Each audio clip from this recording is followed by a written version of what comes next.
Alright, welcome to 10 Minutes in the Mind of Loco. Hopefully you can hear me, but today we're actually recording on location. We came out to Orlando to see my daughter and decided we're going to record here. So we got 3 questions from random people, and they're going to be fun.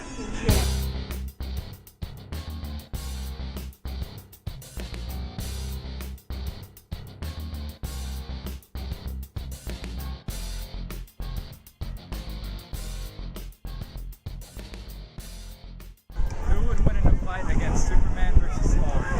Alright, so the first question I got today was a fighting question. I get a lot of these fighting questions quite a bit, and it was Thor versus Superman. Thor versus Superman. After thinking about this for a little bit, as much as I like Superman, Superman is one of my favorites, good guy all around, all that kind of stuff. Unfortunately, I'd have to say probably Thor would win. He'd drop the hammer on him, all pun intended. He could mess with the climate. He could make it dark for a long time, pull out the thunderclouds, and kind of weaken Superman, you know, by blocking the sun. I know that the UV would still get through, but not as powerful. So, and not to mention Thor's immortal, so that's kind of an issue for Superman to beat him if he's immortal. I know you guys can comment on this and argue with me, but that's all I got on that one. Javier said he would win anyway because he was blonde. I'm not sure where that falls into all this, so that's what I got on that one. Thor, I like the guy, so here we go. What's your greatest animated childhood hero? Favorite animated cartoon character. I was born and raised in Puerto Rico, and the thing about that is I would probably have to say that my favorite animated superhero was Mighty Mouse. And the reason I say Mighty Mouse is, believe it or not, I know I'm a little bit larger right now, but back in the days I was so small that my nickname at school was actually Micro. Okay, that for those of you who don't speak English, or for those of you who can't catch how close that is to the English, it means micro, so I was really small. So they called me Micro, and Mighty Mouse was just epic, you know, because it's a little tiny thing, and here I come to save the day. Oh, the music kicked in perfectly. Anyway, that's a whole other thing. Mamita, you want to dance? Anyway, so we'll get it on video. Oh, sorry, we got people watching. That's okay. Hey, show the people over there. All right, hey, get back over here. All right. So the last question actually was by one of the guys right here. He had a great question. The question was, who did Bruce Willis first lend his voice to? What is the name of the video game that Bruce Willis gave his voice to? He's only been in one video game. What was that game? Figure it out. And I had no clue as far as what video game or anything like that. I was gonna make some crazy thing about some Christmas Die Hard video game that never existed but should have, because I think that a Die Hard series with Christmas theme around it would be epic, and the guy running around with no shoes would be even better. But I found out, because I was educated today by the gentleman here, is that Bruce Willis actually lent his voice to Apocalypse. And it was one of the very first actors to ever lend his voice to video games. Nowadays, everybody's doing it, and it's kind of like the cool thing to do, but Bruce Willis is the man. He started it, and I believe the game was Apocalypse. Again, I've just been educated today. I had no clue, so that was really, really cool.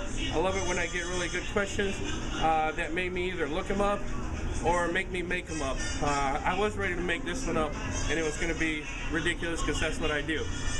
So that's it for today. Thor, Mighty Mouse, and it was going to be Apocalypse with Bruce Willis. Now, I have some extra time, and again, this is 10 minutes in the mind of Loco. So I'm going to share with you some of the things that have happened today. All right, this is going to be real quick, so hang on tight. All right, we went to the Magic Kingdom. Magic Kingdom, epic. Totally packed, totally crazy. As a matter of fact, we were talking about this. It seemed like there was a line for the President's Hall of Fame or whatever. Okay, and when there's a line for the Hall of Presidents, the place is too packed. Okay. There should never be a line for that. Or for the island, you know, the Robinson Crusoe and all that. Way too many people. But we had a good time because we were there with my baby. We got to see her because we hadn't seen her in a little while. And a couple other things that are really coming up real quick before I run out of time. Please go to our website, okay, gamersontheedge.com. Check it out because we got a lot of events coming up. They're starting to book up anywhere in Central Florida. We are going to be at MetroCon, Comic-Con, Pinellas Comic-Con, MakerCon. We're going to be at the Clearwater Comic-Con. We're going to be over at Emerald City for Tabletop Day, National Tabletop Day. We're going to be there for Mortal Kombat tournament that we are going to be doing. That's going to be a whole lot of fun too. That's going to be on the 18th of April because the game comes out on the 14th. What else we got going? We got, epic news. On the 31st of January, next week, we're actually going to be on location at All Children's Hospital. We have worked something out with them where we're going to be going in and helping them with their game systems and their controllers and all their games. They've never really done an inventory. They've never really cleaned out the cache on the systems, never cleared the memory on it. So they have 4 gaming rooms, and we're going to take all the games and all the consoles from all the gaming rooms, and we're going to take the time to clear them out. We're going to clear all the memory that, you know, from kids who've been playing on it for the last 3 years, take some of the memory out so the games run better. We're going to see what games are working. We're going to see what systems need a little bit of help. We're going to see what controllers they have, what controllers they need. So, you know, if you guys can help out with that, let us know. You know, we're always looking for controllers. We're always looking for systems. But we're going to have a better idea of how much they have and what they have so that we'll know how to better help them out. And we're going to be doing this once a quarter. So we're going to be going in there and cleaning things up and, you know, making sure that it's working and everything. And we are so excited to be working with All Children's Hospital again. Thank you so much for giving us the opportunity, guys, for working with you. It has been a blessing to us, and we just like to pass that on forward. And again, I want to thank the crowd here at the Rainforest Cafe because these people are absolutely epic. If you've never been here, you got to come see Mike over at the bar. We just go sit over there. What's that, honey? Mike, Ivan, and Milo. Mike, Ivan, and Milo's, okay? We've had reservation over here, to be honest with you, and we've completely skipped the reservation and just gone and sat over at the bar so that we can hang out with those guys. Totally awesome people, really cool, really helpful. And the crowd here, as you saw, I was looking for another question, and they helped us out. You know, they're like, let me find you somebody who can do this, and they found somebody for us, so that was really cool of them too.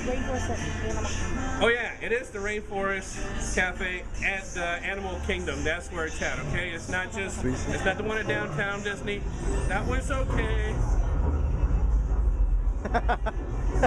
I think Thor has spoken. Thor has spoken and laid his claim that I was right about Thor and Superman. You see that right there? That's Thor talking to you. So don't argue with me about whether Thor and Superman would win, because right there, you saw it. Thor has spoken. And with that, I'm going to say this is Angel Miranda, a.k.a. Loco, signing out, gaming with a cause, and we'll see you around next week. 360.